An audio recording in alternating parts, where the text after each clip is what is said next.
नमस्कार मित्रों, मैं हूँ कविता और मेरे चैनल पर आपका स्वागत है। हिंदू पंचांग के अनुसार मार्गशीर्ष कृष्ण पक्ष की एकादशी को उत्पन्ना एकादशी कहते हैं। धार्मिक मान्यता के अनुसार जो व्यक्ति उत्पन्ना एकादशी का व्रत करता है उस पर भगवान विष्णु जी की असीम कृपा बनी रहती है। तो आइए जानते हैं उत्पन्ना एकादशी की व्रत विधि, महत्व एवं कथा के बारे में। जानते हैं उत्पन्ना एकादशी व्रत के महत्व को। एकादशी को साल में कभी भी शुरू नहीं किया जा सकता, इसे सिर्फ उत्पन्ना एकादशी से ही शुरू कर सकते हैं।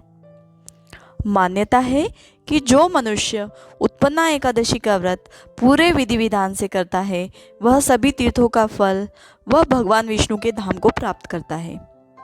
व्रत के दिन दान करने से लाख गुना वृद्धि के फल की प्राप्ति होती है, उसे मोक्ष मिलता है।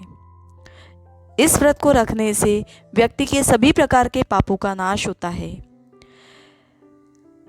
मान्यता है कि इस व्रत को करने से अश्वमेध यज्ञ, तीर्थ स्नान व दान आदि करने से भी ज़्यादा पुण्य मिलता है।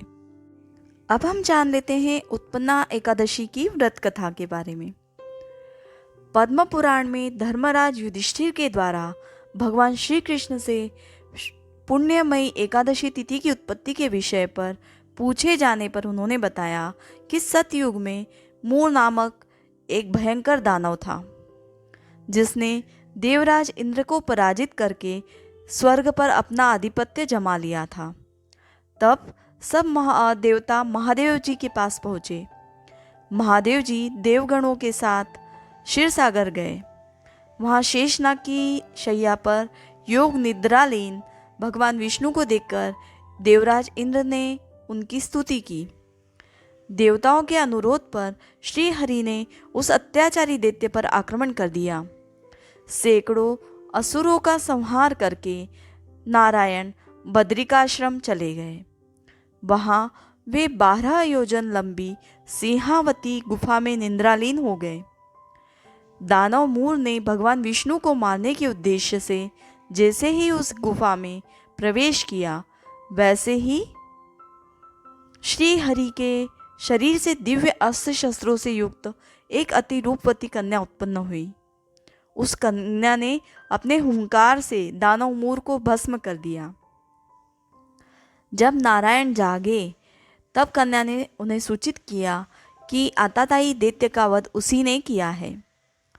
इससे प्रसन्न होकर भगवान विष्णु ने उनसे वर मांगने के लिए कहा।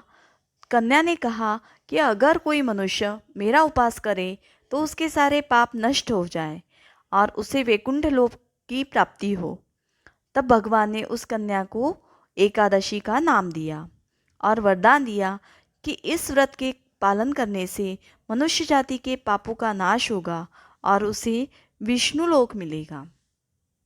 उत्पन्ना एकादशी के व्रत और पूजन में कुछ बातों का विशेष ध्यान रखना चाहिए, तभी व्रत के संपूर्ण फल की प्राप्ति होती है।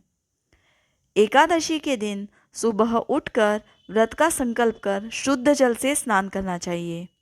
इसके बाद धूप दीप नैवेद्य आदि से भगवान विष्णु का पूजन करना चाहिए और रात में दीप दान करना चाहिए। उत्पन्ना एकादशी की रात भगवान विष्णु का भजन कीर्तन करना चाहिए। व्रत की समाप्ति पर श्री हरि विष्णु से अनजाने में हुई भूल या पाप के लिए क्षमा मांगनी चाहिए। अगली सुबह यानी द्वादशी तिथि पर ब्राह्मण को भोजन कराना चाहिए। भोजन के बाद ब्राह्मण को क्षमता अनुसार दान देना चाहिए। इस व्रत को करने वाला दिव्य फल प्राप्त करता है।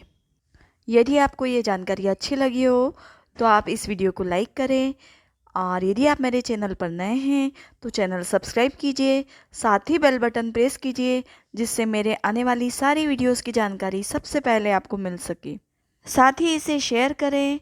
यदि आप एकादशी के नियम के बारे में जानना चाहते हैं तो मेरे और भी वीडियो हैं एकादशी पर, आप उन्हें देख सकते हैं। धन्यवाद।